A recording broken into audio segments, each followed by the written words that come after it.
Hello everyone, let's talk about fussy cutting.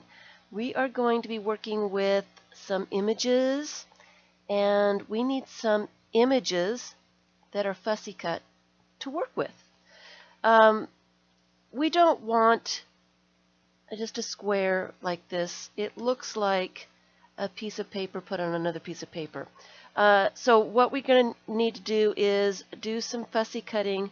There are some options so that we can start putting images on a background, any kind of background, and be able to see how the image interacts with the background, how the images interact with each other. You can't do that if you've got a lot of stuff around your image.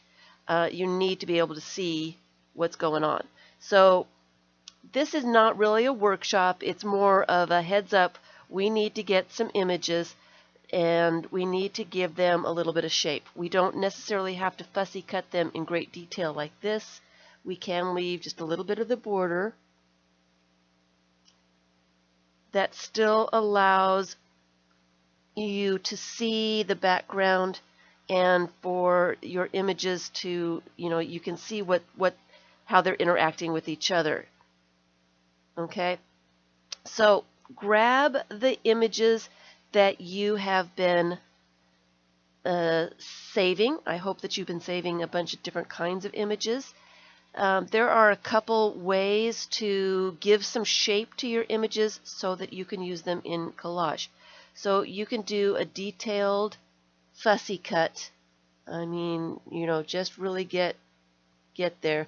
Of course, you can see I've left around her fingers a little bit of the border, and you really don't notice that unless you know it's there.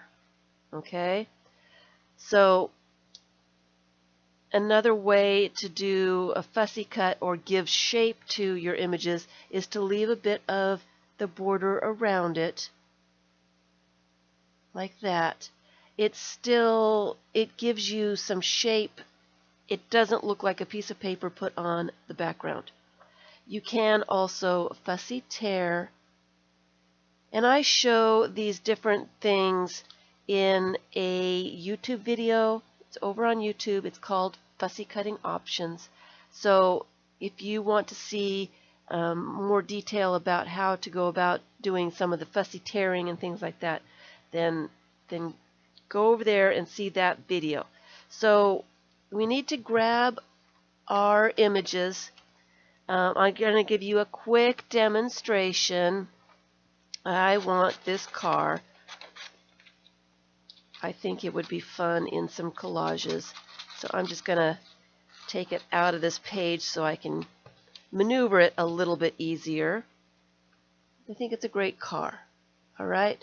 So what I'm going to do is I'm going to move the image with my hand and cut with the other hand.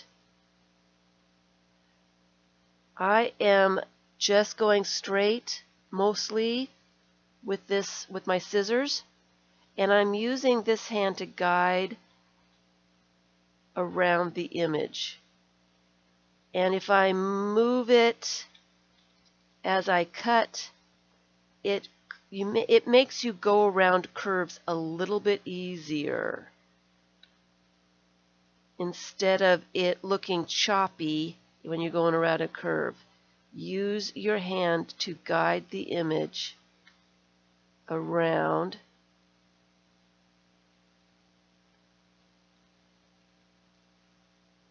And not necessarily try to get your scissors to go around the image.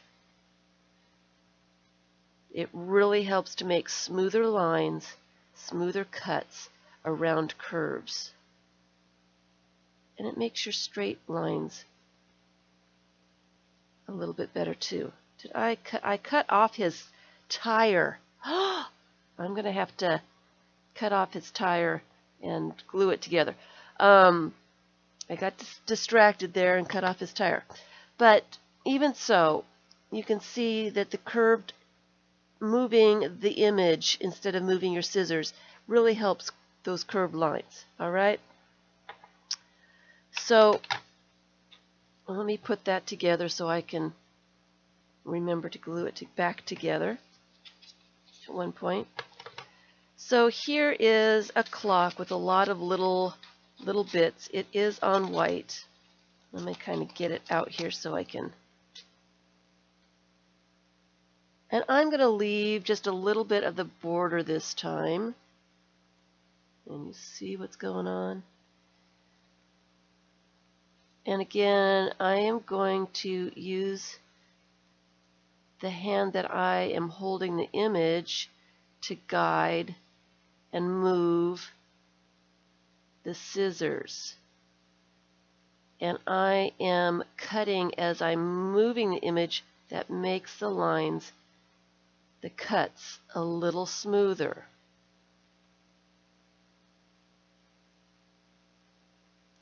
Okay, so what we have here is an image with a bit of the border still left on it. Okay, this still allows you to be able to see your background and see how your elements are interacting with each other. And that is what we're trying to do here. So it's not really a workshop, it's more of a heads up. We need some images. It's easier to work with the images if you can see if you can see the backgrounds. So gather your images and start fussy cutting them out. You can leave the backgrounds, a little bit of backgrounds, but make sure that your images have a little bit of shape that you can see the backgrounds behind them. It will help when we start working with the images. It will help in the next stage.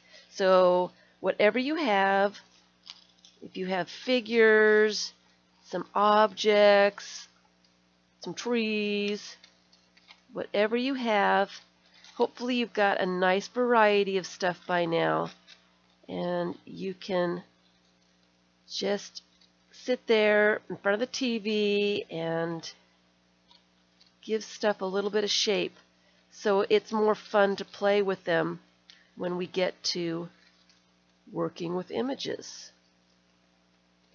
And there will be quite a few, there's going to be a few images, working with images workshops, and we're gonna, it's one of the harder things to learn, I think.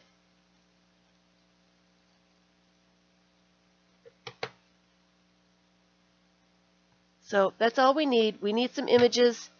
Go and get your images, give them a little bit of shape, and we're going to start working with images. Thanks for watching.